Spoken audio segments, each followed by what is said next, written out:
Don't let the diminutive size fool you. The Suzuki LJ80, also known as the Jimny 8, is a tiny giant that can embarrass big trucks in the mud. It is powered by a tiny 797cc 0.8-liter 4-stroke engine that produces only about 41 horsepower. That sounds pathetic to an American ear, but here's the key number. It weighs roughly 1,700 pounds. That is nothing. It is barely heavier than the doors and hardtop of a modern 4-door Jeep. This brings up a crucial lesson in off-road physics. Weight is the enemy. On soft mud, sand, or deep snow, a 5,000-pound Wrangler sinks like a stone. The LJ80 floats on top. It features solid axles, a ladder frame, and a true dual-range transfer case, making it a genuine 4x4, just scaled down. Its narrow width allows it to weave between tight trees on trails where a wide Wrangler would get stuck or scratch its paint. The LJ80 represents a lost philosophy of minimalism. If it gets stuck, 2 or 3 guys can literally lift the back end and move it. It proves you don't need 300 horsepower or massive 35-inch tires to have fun. You just need to be light. Driving one is a visceral experience. You feel every bump and hear every rev. It's pure mechanical joy with zero electronic nannies, offering a connection to the trail that modern insulated Jeeps have completely lost. We return to America for the hulk of the Jeep family, the Kaiser Jeep M715. Based on the Gladiator pickup, this 114-ton tactical vehicle was built specifically for the Vietnam War. Under the hood, it typically ran the Tornado 230 OHC inline-6 engine.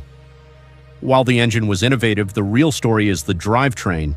It features massive Dana 60 front and full-floating Dana 70 rear axles with a super-low 5.87.1 gear ratio. It was designed to move soldiers and artillery, not pick up groceries. Comparing an M715 to a modern Wrangler Rubicon is like comparing a sledgehammer to a plastic spoon.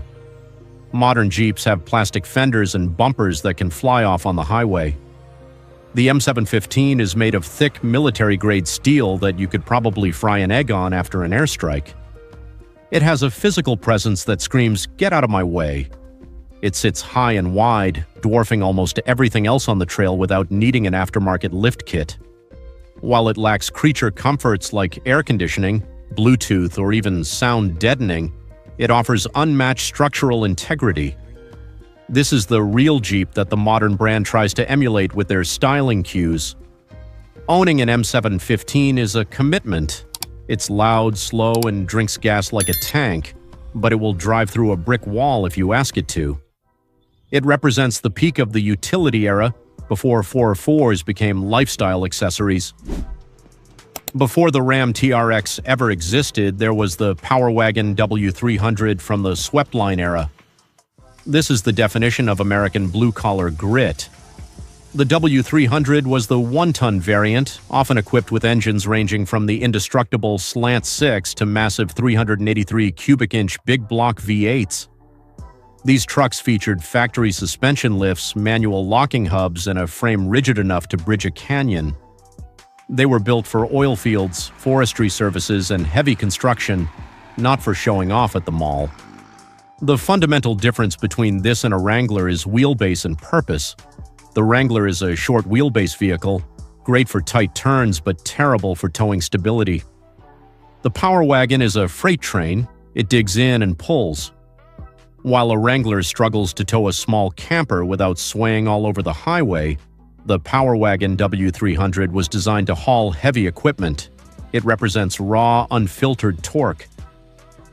Today, the Power Wagon nameplate is the longest-running truck name in history, and it owes its reputation to generations like the W300. These trucks are rare now, but if you find one, you have a vehicle that commands respect. It combines the aesthetic of classic 60s design with the capability of a tractor. It's a reminder of a time when trucks were tools bought by workers, not luxury items bought by CEOs. The square body legend. The Chevy K5 Blazer is what freedom looks like when it's 80 inches wide. Built on the shortened CK pickup chassis, it offered incredible durability and parts availability. From 1969 to 1975, it featured a fully convertible top, meaning the entire roof from the windshield back came off. It kept a solid front axle right up until 1991, powered usually by the ubiquitous 350 cubic inch small block V8, making it easy to modify and repair anywhere in America. Comparing it to a Wrangler, the biggest advantage is space and stability. A Wrangler's cabin is cramped. You are constantly rubbing shoulders with your passenger. The K5 Blazer is like a living room on wheels. Its wider track width makes it far less tippy on side hills than a narrow Jeep. Plus, the sound of a carbureted Chevy V8 rumbling through the woods provides an auditory experience that a modern V6 Pentastar can never replicate. The K5 Blazer dominated the market, outselling the Ford Bronco and International Scout to become the king of full-size SUVs. It was the ultimate good old boy rig. While modern SUVs are unibody crossovers that look like eggs, the K5 maintains a rugged, boxy charm that continues to skyrocket in value. It's a vehicle that can crawl over rocks all day and then cruise down the boulevard looking iconic at night.